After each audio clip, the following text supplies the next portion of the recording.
Lloyd is a young boy whose entire village was destroyed as collateral damage in the fight against the Demon Lord.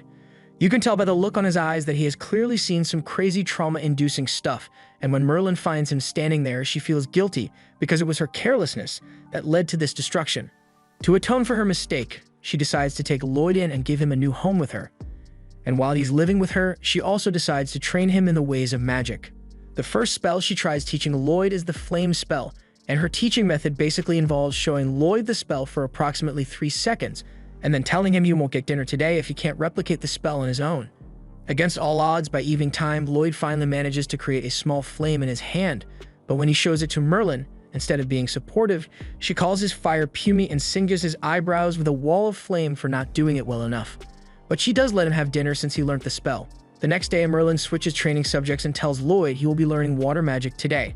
She gives him a small demonstration and swipes her foot across the ground, creating a small spout of water. She then asks Lloyd to do the same, but after trying it, all he is able to do is make the ground a little wet, and he seems pretty proud of himself, but Merlin isn't impressed. So she pours a ton of water on Lloyd to show him what real water magic looks like. As time goes on, Lloyd's training continues with him doing his best to learn spells and Merlin punishing him for not doing it well enough. But as it turns out, her training methods are actually really effective because by winter time, Lloyd's skill with magic has improved so much that he can now create a snow sculpture of Merlin with the wave of a finger. It was a thoughtful gesture and Merlin does appreciate it, but she doesn't want to break character. So she takes control of the snow sculpture and grabs Lloyd with it while making it 30 feet tall to show him what real snow manipulation looks like.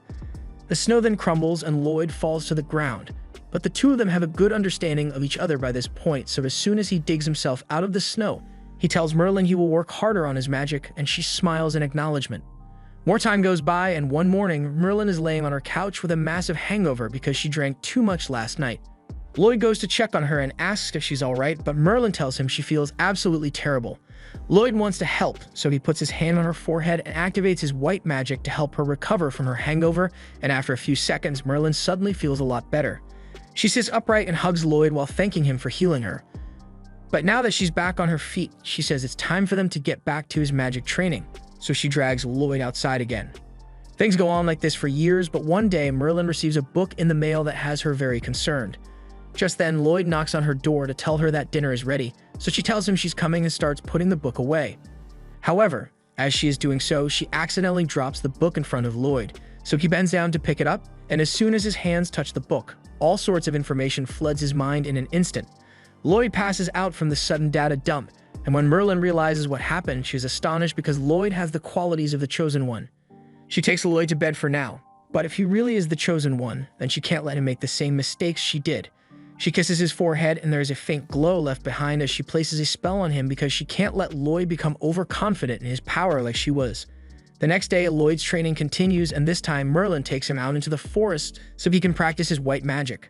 Lloyd uses it on a single fruit to make it grow ripe and juicy, and Merlin praises him for doing a good job, but she also wants to show him that he still has a long way to go.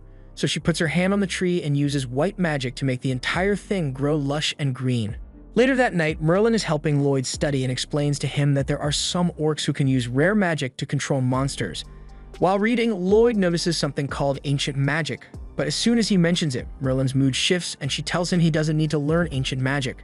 Some of Merlin's other lessons include learning how to summon your magic staff as quickly as possible, but since Lloyd didn't do it fast enough, she knocks him over with her own staff. She then tells Lloyd that he must never neglect his training, no matter how powerful he may become, and Lloyd promises to always remain diligent. The next lesson involves learning about magic stones, so Merlin explains that they are a crystallized form of magic, and its power can turn surrounding objects into magic stones as well. A few years go by and one day during one of Merlin's lessons, she takes Lloyd out into the middle of nowhere, gives him a knife, and tells him he has to survive in this forest and make it home on his own. She then skedaddles before Lloyd can make any objections, so he really is stuck out here now. And as soon as Merlin is gone, a white wolf walks into view and immediately attacks Lloyd. Lloyd runs for his life and ends up crawling up a tree to hide from the wolf. He doesn't think magic from a white mage like him would be enough to defeat a monster like that, so his only option is to run home while avoiding any and all monster encounters. But with that said, when he uses magic to scan the area so he can figure out which direction to go, he discovers that he's really far from home right now. He has no choice but to start slowly making his way through the forest, and when night falls, he spends his time studying his spells to make as many improvements as possible. Several days go by like this, and at one point, Lloyd accidentally steps on a twig that alerts a giant spider to his presence. Lloyd starts panicking and immediately runs in the opposite direction, while using a haste spell to boost his speed enough to outrun the spider. Eventually, he manages to make it home in one piece, but he collapses from exhaustion right outside the door, and when Merlin sees him, she is really proud of him for making it back on his own. A few more years go by, and one day, while Lloyd is busy cleaning, he notices a book on Merlin's desk about a town. So he asks her if he can borrow the book out of curiosity, and she tells him he can have it. By this point, Lloyd has pretty much completed his training, so he doesn't have to deal with Merlin's constant lessons anymore, but now, every other day, she drags him off to help her develop new magic because Lloyd's talent for spell development is great, and he's glad she's treating him as an equal now. But he hasn't gotten any sleep in the past week because Merlin keeps making him stay up all night for the sake of magic research. He's starting to get sick of all the constant pressure, and he is still really curious about what town life is like, so he eventually makes a drastic decision. The next morning, Merlin heads up to Lloyd's room to ask for his help on some more magic research. But to her surprise, he is nowhere to be found, and judging by the book on his desk, she has a good idea of where he went. Meanwhile, Lloyd has just arrived in the town, and as he is walking through the streets, he is amazed by how busy everyone is. Since this is the first time he has ever been in a town, once he buys a piece of bread, he runs out of money entirely, so he realizes he needs to find a job soon. And as luck would have it, an adventurer recruitment poster blows straight into his face, so Lloyd decides to sign up for the position. All the while, a mysterious man has been following Lloyd, and he seems rather intrigued by Lloyd's choice. After Lloyd signs up to join the adventurer's party, he heads to the top of the castle with his new party to fight a giant cyclops. The leader of the party, Alan, asks the healer, Sheena, to heal him. But right when Sheena is about to do so, Lloyd casts his refined stat buff magic, so everyone feels better than ever. However, none of them realize that Lloyd was the one behind it since he didn't say anything. After the buff, the archer shoots the Cyclops' eye, and the knight blocks one of its punches, and she is honestly shocked by how easy it was. However, Alan doesn't question his sudden boost in strength at all and proceeds to one-shot the Cyclops, while completely convinced that he did it on his own. But the knight seems to have noticed that Lloyd had something to do with their sudden increase in power. Anyway, now that the Cyclops has been taken care of, the party rides back into town, and Alan is being hailed as a hero because the Cyclops is apparently so hard to beat that no one else in town was able to do it. As expected, the reward for defeating the Cyclops was huge, but Alan only gives Lloyd 5 coins and says the low pay is because he's only a new D-rank adventurer. Lloyd accepts the money and doesn't complain, but when Alan suggests a toast to the party's victory, Lloyd excuses himself because he doesn't want to be involved. The party's mage gets offended that Lloyd doesn't want to drink with them, but Alan tells her it's fine since they can always hire another white mage, and it's not like he contributed much to the party's performance anyway. Meanwhile, back at Merlin's house, the man who was watching Lloyd earlier shows up, and Merlin asks him if he has any updates on Lloyd. Will tells her that Lloyd arrived in the town and has just joined the hero party, and Merlin is relieved to hear that Lloyd is safe. She figured it was about time for him to venture out on his own and experience the world, and as long as he doesn't become arrogant like she did when she was younger, she thinks he will be okay. Will asks her if she still has regrets about what happened that day, and Merlin's lips curl in self-hatred as she remembers her mistake. Back then, the Demon Lord was willing to self-destruct to seize the magic book, something that Merlin failed to anticipate. As a result, an entire village was nuked, killing everyone nearby in an instant, including Merlin. Fortunately, her party member, Sybil, was able to use powerful ancient magic to revive everyone who died to the Demon Lord's explosion, but it cost him his life, and Merlin has been blaming herself for it ever since. Back to Lloyd's adventures, he is still part of the hero party. Every time Alan or the others are struggling in combat, he always casts buffs on them to make their battles easier. Thanks to him, they have a near-perfect victory record, and everyone is always performing at top capacity, but none of them realize how much Lloyd is carrying the team. Later that night, Rena is reading up on defense when Alan stumbles into her room to see what she's up to. She tells him she's just curious about something, since the impact of monsters' attacks on her shield hasn't been as hard lately, and she doesn't understand why.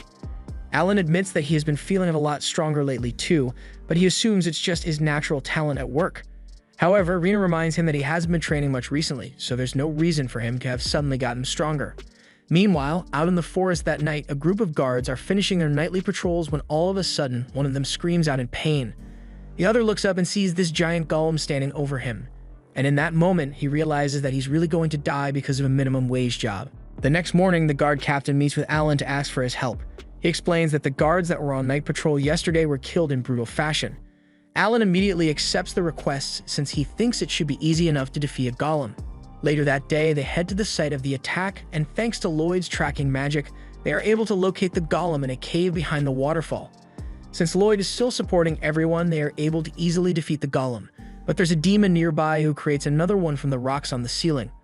Lloyd takes a closer look at the demon and realizes it is using a staff with a magic stone to control the golem, and magic stones are very dangerous, so he needs to take charge and act quickly before anything goes wrong. He casts an accuracy buff spell and orders Lulu to fire an arrow at the demon. Lulu is a bit surprised by Lloyd's sudden order, especially since the demon is hiding behind a wall, but she does it anyway and her arrow somehow manages to connect. Lloyd then orders Mia to teleport the staff over to him, and as soon as she does so, Lloyd casts a spell to seal its power.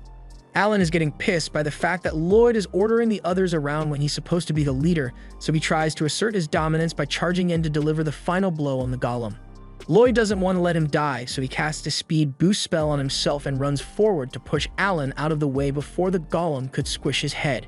However, Alan doesn't even acknowledge the fact that Lloyd just saved his life and yells at him for getting in his way. Alan then proceeds to finish the golem off, and when everyone gets back to town, he fires Lloyd for getting on his nerves. He also accuses him of slacking off and never doing anything to help the team, and because of all the years of Merlin telling him his skills weren't good enough, Lloyd naturally believes he must be the problem here.